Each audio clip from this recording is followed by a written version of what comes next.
over? Did you say over? Nothing is over until we decide it is.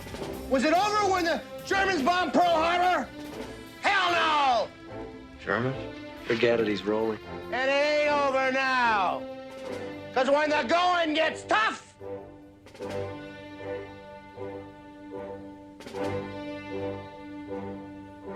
the tough get going. Who's with me? That's right, it's not over. It's never going to be over. I took a pause. Just a bit of a pause. All right, a 6-month pause, you fuckers. 6 months ago, I had all intentions of starting this. And, well, you know what happens there. Took a breather, took a break. So what happened? What's going on? How's everyone doing in this new world that we live in? So let's take a step back. What is this show? Who am I? And what is the purpose of the ITXP? My name is Chuck. I'm your host for the ITXP. Have been since 2014. 6 seasons, ladies and gentlemen. 6 seasons of this mess of a show around what it actually means to be working in the IT industry. Whether you're sysadmin, DevOps, blah, blah, blah. In some form or facet, you're considered the IT crowd, which is actually a pretty good show. Check it out. Probably on Netflix at this point. I know it was at one time. So that's what I do. I'm not going to talk about specific technologies. I'm not going to talk about the new crazy frameworks and this and that. No, that's not what this show is about. It's actually talking about what you do day in and day out as an IT professional. Now, look, some of you are going to be like, well, I don't work in IT. I'm a front-end developer. I'm a UX developer. I'm a Node.js, whatever. Fuck you. You work in IT. Now, I've said this before. Maybe you're working for a software development company. Maybe you're working for a technology company. Although most companies are technology companies nowadays because you have to build some sort of technology to sustain your business, right? To keep your business going, to keep your business moving forward. You have to be building some sort of technology to advance your place in commerce, in capitalism. I'm talking about the Facebooks, the Googles, blah, blah, blah. So you're going to have an IT department within there that's supporting your overall business. And those are the people I'm targeting. So, okay, if you're a software developer, software engineer, making money, okay, yeah, that's great. That's all well and good. But when you talk to your mom, she thinks you work in IT. When you talk to your auntie, she thinks you work in IT. They don't know what you do. So that's what this show's targeted for. And I started this back in 2015, something like that, 2014, I think. I know it's 6 seasons, definitely, 6 years. So that would be 2014, shithead. And I like to talk to myself a lot. And primarily because that's what I do to get my thoughts across. Helps me validate certain things that I say in my mind. If I say it out loud and I hear it. I know some of you do talk to yourselves as well. Look, I've been doing this shit 20 plus years, man. I know what people do. I study human behavior, not at an academic level, but just as a human being that observes people. There are some notions, some philosophical notions where you have the observer, you have the teacher, and then you have the person that takes action. Right? So I'm the observer. Not that I don't take action, it's just anyway, I digress. So last year, I kind of did an Irish exit again. And it's pretty common for me to do that. Last year was a pretty tumultuous year. I ended the season with my rant about failing the CISSP. And it was truly a rant. Go check it out. It's the last episode of the season. And you'll find, hopefully my feeds are still up on iTunes, SoundCloud, not SoundCloud anymore, iTunes, Google Play, and Spotify. Essentially anywhere you want to get your feed, I think I'm there. I use Libsyn Pro. If anybody knows anything about podcast hosting, that's what I use right now. I used to use SoundCloud, which was great, but Libsyn gave me a little bit less work, right? Because you don't want to do a lot of work to kind of get this stuff up. But anyway,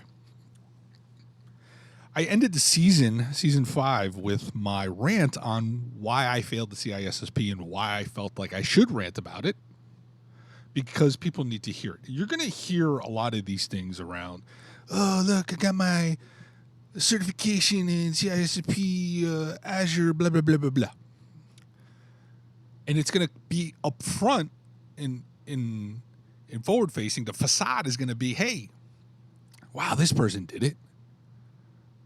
Maybe I can do it. And sure, that should be your motivating factor. If this knucklehead can do it, sure, you can do it. But also, you don't understand the work that it took to do that. Maybe they failed a couple of times. They may not acknowledge their failure, but maybe they did a few times. So I was disgusted overall. Just really disgusted with not passing CISSP, dedicating my time to studying it. Just disgusted even with IT in general. I'm still disgusted with it. Not because I haven't progressed far enough to where I've achieved all my goals, because if you've listened to this show, I surpassed my own expectations, my family's expectations at the age of 32. So I'm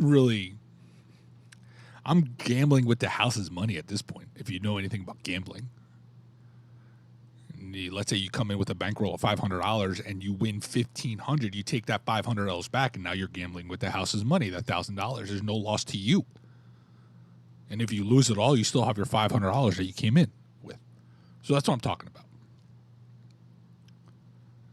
So I was really, really disgusted with it. Just not really sure what I wanted to do, what I wanted to continue going forward with. Last year, I did 4 certification attempts. I did the Azure AI Engineer, CISSP, the Azure Fundamentals, and the AWS, whatever that's called, Practitioner. And like the dummy that I am, I only passed the Fundamentals and the Practitioner because those are really easy exams. So it didn't validate much of anything that I already knew. That yes, I know the concepts of many cloud topics, but I didn't have that mile wide, inch deep knowledge around security or info risk or whatever you want to call it. So I had to take a step back. I had to see what I wanted to do. Actually at the beginning of this year, I lie. I think February of this year, I was at lunch before this whole pandemic started. I was at lunch with a friend of mine, and I said, you know what? I think I'm done with the show. I'm really, really done. I just can't. There's nothing for me to talk to. I don't want to talk just to talk. And he's like, yeah, you had a good run at it. And again, it's not really to gain an audience. Well, that's good, but it's really to leave this out there for folks to consume, for folks that maybe want to get a little bit more insight in what we do. Now, we have different forums for this, right? We have Reddit, there are a lot of things on Twitter and stuff like that, but those things really focus around certain technologies that you need to learn, salary discussions and negotiation, how to do the X, Y, and Z, blah, blah, blah. But nobody really talks about what happens when you actually get into your position. What you do on a daily basis, what you face along the way as you start out in your career, as you progress up into senior level positions, as you progress into mid-management positions, as you progress into senior leadership positions. So that's essentially what I wanted to provide insight to. And a lot of that stuff doesn't change much. If you think about organizational management and the study of that, organizations don't change overnight. There's a paradigm shift that happens probably every 5 years, maybe. Now there's a new paradigm shift in terms of work from home, but that was only forced because of this whole pandemic, and I'll get to that a little later. So it really was not ready to continue this show. And after my discussion with the friend, after that lunch that we had, I took a step back and was like, maybe I should continue. I actually created a TikTok account that I was going to leverage. I started this campaign to walk 1,000 miles in a year, and I was actually doing pretty well with that. And I was going to leverage TikTok and the integration with Instagram to try to promote the show a little bit more, to try to get more attention, garner a bigger audience. Whether it's going to be the younger crowd trying to figure out what they want to do in high school, even after high school, or to those that are currently in transition with their career, people that have gone back to school and want to go into IT and the like. So that's the kind of where I was going with this. And I was poised to start setting things up in around the March timeframe. And then the pandemic hit. And it really changed the state of IT, if you really think about it. It's changed the state of IT. It's changed the state of work in general.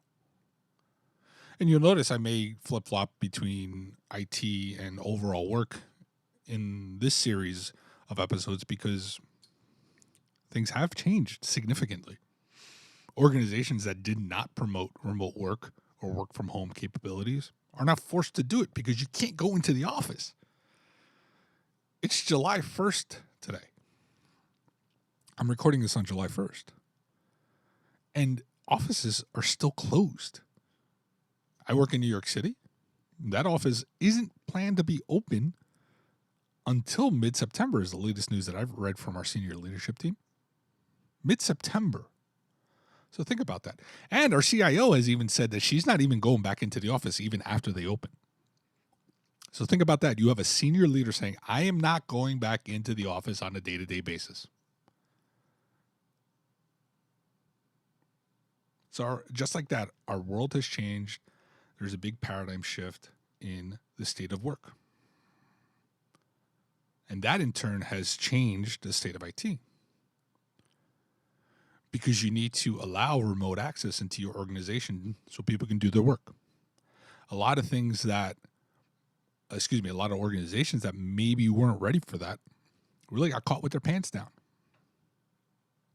So think about the new opportunities that opened up for someone that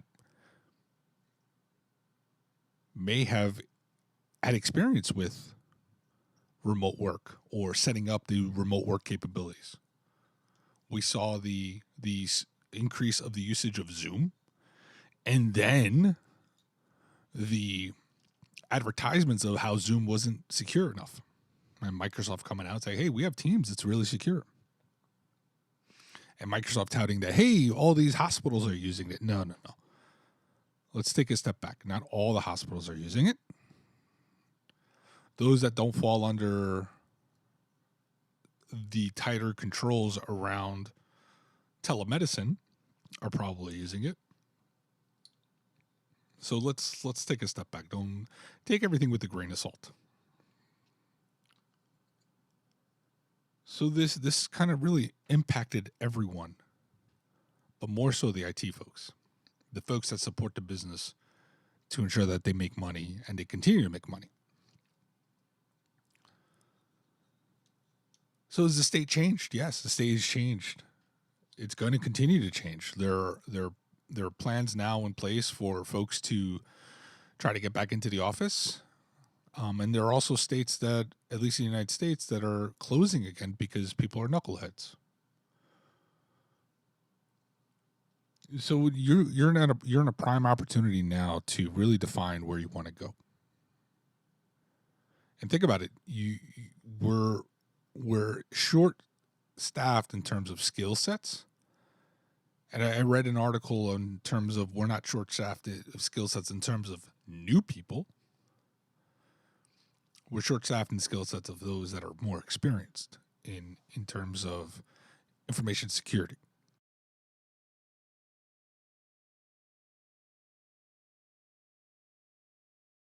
If you're really thinking about a career shift and a change, think about information security, because if you have the experience in setting things up, go take a look and see what you want to do. This is not a plug or a push for me to get more and more folks into information security. It's just saying, hey, the skills gap is in experienced people in information security. There's plenty of new people coming up that want to get into information security, but they don't have the experience. Yeah, they're getting jobs. Of course they're getting jobs, but they're learning as they're going, which is fine. So COVID hit. We're in a new landscape of work from home. I remember that first month where everything closed. So I haven't been in the office since March 5th. 10 plus days, something like that. Shit, no. Almost March 5th. Oh, it's almost July 5th. It's almost 4 months. Almost 120 days altogether. And again, I don't plan on going back into the office, but I've been sitting in my basement. Working remotely doesn't always mean working from home. And those are the things that I actually miss. Being able to leave the house, going to a Starbucks, going into the park, going to a racetrack, and actually working from there. Because with technology now, you can actually work wherever you want. And now, with COVID, you can't go anywhere because everything's closed. I went down the shore, down the Jersey Shore 2 weeks ago. I mean, it was nice, but there are people that totally weren't following the mask rule. And businesses allowing them because the Jersey Shore, they're losing money. The tourism has gone down. I'm sure that's the case with a lot of tourist places. So if you're not following the guidelines around what to wear, and I know I'm diverting a little bit, but I just want to kind of prove my point. If you're not following the guidelines, this work from home, this stay at home order is going to continue until the foreseeable future. Until some sort of vaccination comes out, and then you're going to get the knuckleheads to say, I don't want to vaccine myself, which I'm kind of in that line. I don't want the new vaccine that comes out. So how are we supposed to function? We're supposed to function by leveraging remote access into your organization. Now, most organizations have migrated to a cloud-based SaaS offering for most of the productivity suite, whether it's G Suite or whether it's Office 365, the two largest productivity solutions out there. And if you're in IT, you need to be able to figure out how to support that. Think of this. I work for a fairly large organization, very compartmentalized IT department, I should say. And we have a traditional help desk. And then we have TSAs, which are technical support analysts, and desktop engineering and the like, and things like that. Now think about this. The TSA's primary role was to help the user with their computer issues, whether it be something not working properly, this and that. And if you think about what happens now when you remove that face-to-face experience, is most of the time the help desk handled a large majority of the issues that came across in terms of I'm having problems with the software or having problems accessing something. The help desk would deal with most of that, and they are continuing to deal with most of that, but the TSAs were that level 2 type person. Oh, let me go to their desk. Let me do a remote control session, blah, blah, blah. In the latest reports that we ran for the month of June, their work has significantly declined because most of the users at home are not connecting to VPN. They're connecting to the SaaS applications directly from their internet provider. Now, let me backtrack a little bit. That first month of the stay-at-home order, so March 16th through April, shit ton of work. Probably 90-hour weeks on average for myself, for the CyberSec teams. So I'm on infrastructure for those that are listening now, net new. I'm on infrastructure. We have a CyberSec team. the networking team 90 plus hours, just getting the business to work in this new way. The office closure started in Asia Pac and continued on down. And actually, our senior leadership team said if you don't feel comfortable coming into the office, you don't have to. And that was actually that first week of COVID. So that March 5th where things started, we started hearing things coming from Asia and Europe. I took that to be, you know what, I'm not coming into the office. And I'm kind of kicking myself in the ass because I should have brought all my stuff from the office home, but I never did. So anyway, and it was at that point where we started our planning. But boy, we didn't plan enough. We didn't plan enough because there were so many things that we didn't realize and continue to still find out in how things are set up, that I was like, wow, it's just nobody really anticipated this much usage over a short period of time. Our VPN concentrators were overloaded. We had to purchase new. We had to, get a bunch of new IPs on the VPN concentrators. And then the network design, which we knew was faulty for many years, at least the 4 years that I've been there, really surfaced and kind of was exposed as being problematic with this whole new way of work. And that's a good thing, actually, because it helps senior leadership realize the things that we've been saying for many years. Now, I know I haven't been with this organization for that long, but the folks that have been there for a while have been complaining, saying they want to change things, and it took new leadership, new people coming in to change the way things are working, and hopefully for the better. We'll see.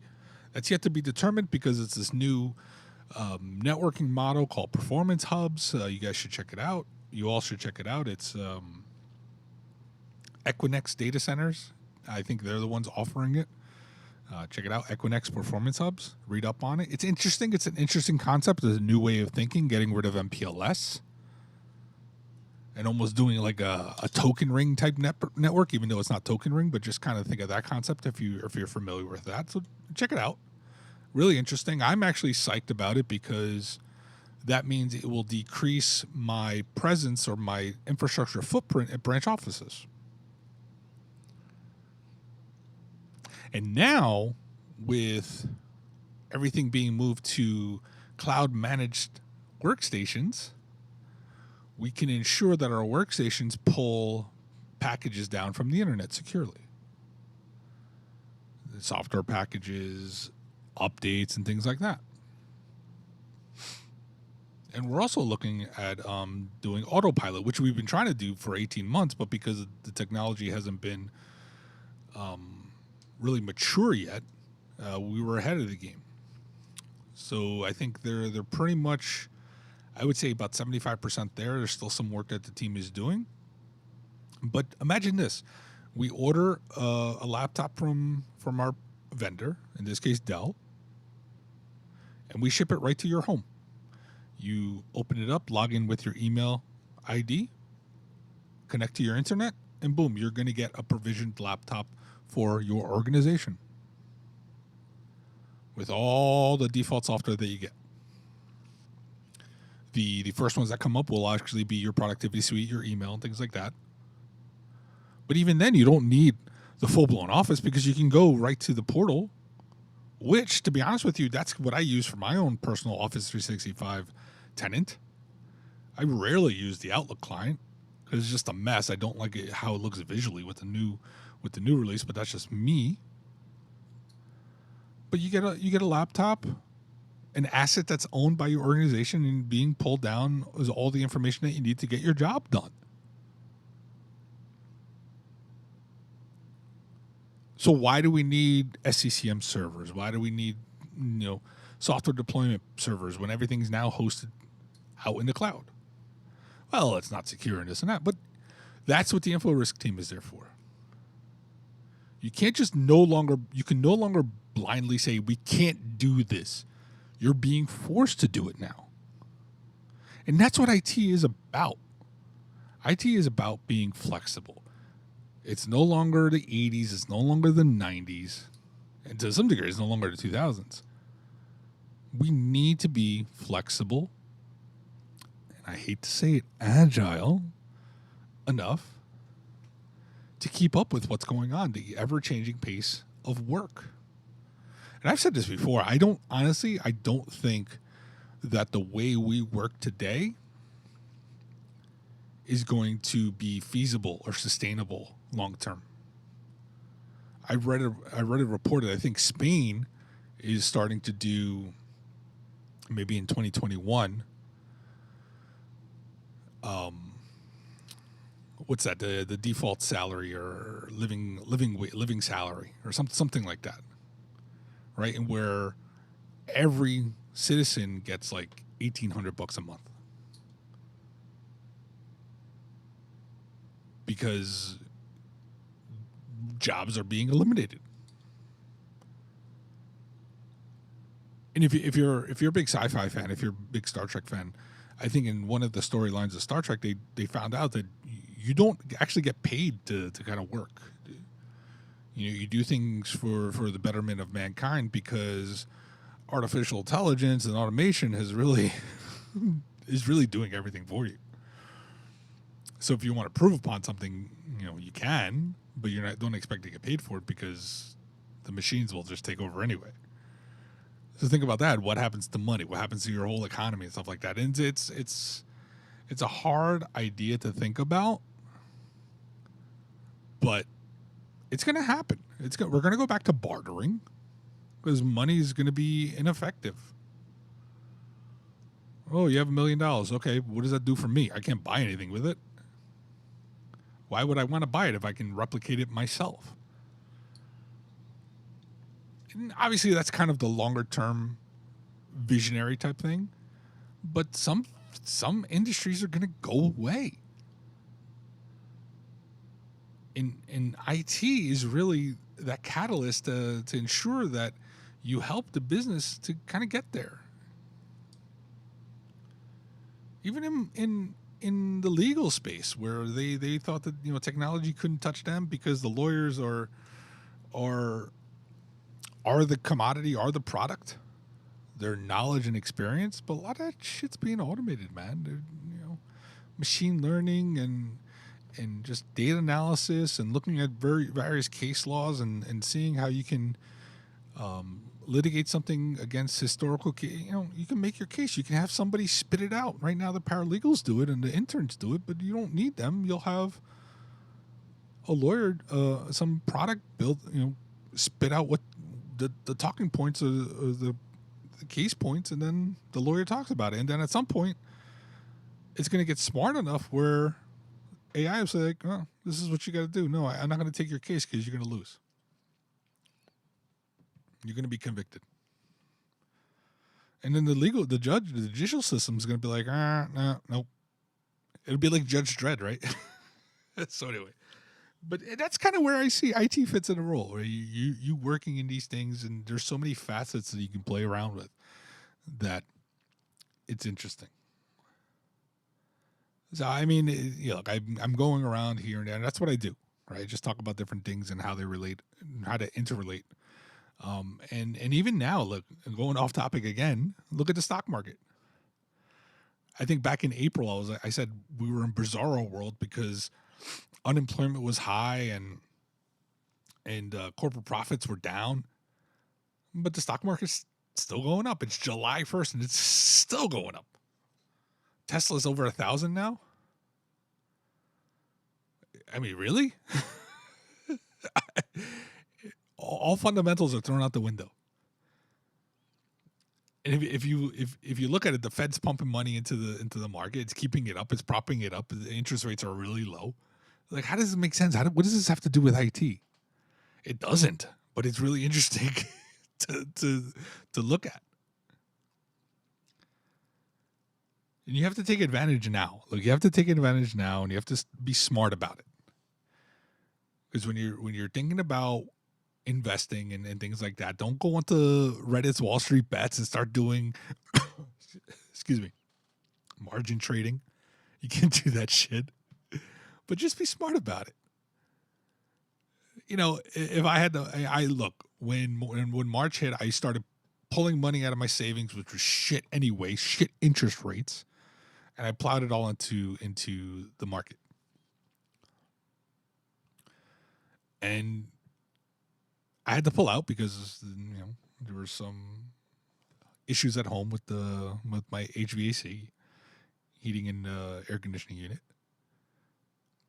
But as soon as I was able to put back in, boom, I put back in. Excuse me. There was a second dip, a little dip, not too much, and not as big as the first one. A little dip. I switched my strategy to index funds, or excuse me, index ETFs, and yeah, we'll see what happens. But shit, Tesla hitting 1,000 today or 1,100. Let me see what it's at, because it's mind numbing in terms of what it's doing. And when you think about how you invest, you really have to think about how that translates to your work. Oh, it's 11:22 right now. 11:22. Let's see what happens in a month. And I went off topic because it really comes down to what we do as an IT professional. We evaluate, we analyze, we assess, we build, and we deploy. And we pay attention to detail, at least the good ones do. And we get shit done. So you should take that across all aspects of your life, whether it be investing, whether it be home, work at home, home projects and stuff like that. I know when I came to this organization, they said, treat this like your home. You wouldn't hire a contractor to do X, Y, and Z and say, oh, okay, that's fun. No, you would negotiate them. You would pay attention to the terms and conditions and this and that. So that was my little off-topic rant. I know I'm all over the place, but it's hard to get back into the fold of these shows. You know, what's next for me? I don't know. I don't want to talk just to talk. It doesn't serve you any good. It doesn't serve me any good, because I want to provide some value. And if you have ideas that you want to talk about, or if you want to hear it, or if you want to be a part of this show, hit me up at the ITXP on Twitter, the_IT_XP on Instagram. I don't know what happened to the ITXP account on Instagram. Somehow it got locked down, whatever. But it's the _IT_XP on Instagram. I'm off the talk. I actually uninstalled the app because the vulnerabilities and the data collection that the Chinese government's doing on that. So I was like, you know what? Let me pull it off of here. So I killed TikTok. I mean, the account's still there, but I don't use the app. I just use the website. So it doesn't allow me to record videos. But the ideas will come. I'm trying to invest in better editing software, because I know over the past couple sessions, Audacity just really hasn't been cutting it for me. So I went to Adobe Audition now. Let's see how that fares out for me. Still using the same equipment I had, the Zoom H6 and the Sennheiser microphones. But we'll see. I mean, we'll see what happens. We'll see what happens with this. I started this out in 2014 because I was in a transitionary period. I wanted to get some ideas off, stored forever, or as long as I continue paying Libsyn. And in hopes that somebody listens, and even if one person takes something out of this, that's fine. You know, I don't want to be the Joe Rogan of IT, who's making like $200 million off of Spotify. That's not what I want to do. I really just want to present ideas and information on those that are interested, and see, where it goes from there. If you want to use email, social-media@theitxp.com. Theitxp.com is the website. Check it out. It really just posts links to the shows on Libsyn. And we'll see what happens, man. We'll see what happens. It's one of those things where I wanted to pick this up again. Really had some ideas on what I want to talk about. in terms of leadership and management. Not because I'm in that position. I mean, I kind of am, but in middle management still. And trying to get up to the higher level management. And maybe we'll talk about that. I also am working on penetration testing. I started an effort with a former colleague of mine. She really wanted to get into penetration testing some more. She's like, what about some boot camps and stuff like that? And then I showed her over the wire, and we started doing some of the tasks in there. And then getting back into Kali Linux, which I started many years ago, and then off and on, but now really should do it. And I think working with her will help motivate each other to kind of move forward and progress further as much as we can. I think ultimately the goal is we want to get to a capture the flag event as a team, or join a team for a capture the flag event, so we can see what's going on. I also have another former colleague who's over another financial organization that has done some capture the flag events. I think he has a team already, so I think we're gonna, once we get more confident enough to join a team, just reach out to him to see if he has any recommendations for teams to join. If you're looking to join, hit me up again. Social media, social-media at the ITXP, at the ITXP on Twitter, at the _IT_XP on Instagram. Just hit me up. Let me know if you want to join. Again, if you want to be a guest on the show, yeah. Or if you want to throw your hat in the ring and record a session for yourself with your ideas, let me know. We'll talk. We'll make things work. This could be your launching pad to your own show. If you just want to kind of dip your toe in the water and record something, there's no specific format that you need to follow. But you're not willing to fund your own show, I'm more than happy to help out. Record a show, send me the file. I can edit it or whatever and post it on my feed and see what happens. I do get some listeners. I think about 100 every other month or so. I think I average about 30 or 40 listeners, unique listeners, based on the analytics that I get, which is fine. Look, again, it's not meant to hit a wide audience, a very niche market, right? But you may have some insights that you want to offer. You want to kickstart something on your own, and again, you don't want to foot the bill yourself. Let's talk. Let's see what you want to do. Let's see how we can kind of kick this off and launchpad your podcasting career. All right. So let's enjoy ourselves. Let's stay safe and let's enjoy ourselves. What is this, like a porno? Let's stay safe, and we'll talk to you soon. Take it easy.